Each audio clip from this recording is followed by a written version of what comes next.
শুভ বিকেল। আপনারা সকলে কেমন আছেন?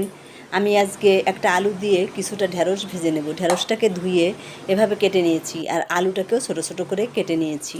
এখন কড়াইতে তেল আর শুকনো মরিচ দিয়ে আলু, হলুদ লবণ দিয়ে কিছুটা সময় একটু নেড়ে চেড়ে আমি ঢেঁড়সগুলো দিয়ে দেব। ঢেঁড়সগুলো দিয়ে অনেকটা সময় আমি একটু ঘন ঘন ফুল আঁচে নেড়ে চেড়ে নেব। দেখুন এভাবে, যাতে ওই ভিজলে ভাবটা না থাকে। তারপরে আমি দিয়ে দেব কয়েক টুকরো কাঁচামরিচ।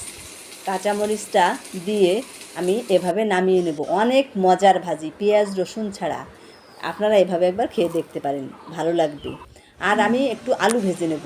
4টে আলু নিয়েছি এভাবে ছিলে। আলুগুলোকে এভাবে কুচিয়ে নেব। দেখুন এভাবে কেটে নিয়েছি।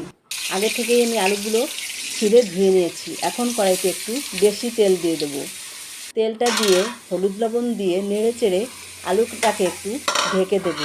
এরপরে আমি কিছুটা সময় একটু নেড়ে নেব। তারপরে আমি দিয়ে দেব কয়েক টুকরো কাঁচামরিচ এভাবে ভেঙে। এখন আস্তে আস্তে করে অনেকটা সময় ধরে লো আঁচে আমি আলুটাকে সুন্দর মুসমুসে করে ভেজে নেব। এত মজা লাগে পেঁয়াজ রসুন ছাড়া। আপনারা এভাবে একবার খেয়ে দেখতে পারেন। ভালো থাকবেন সকলে।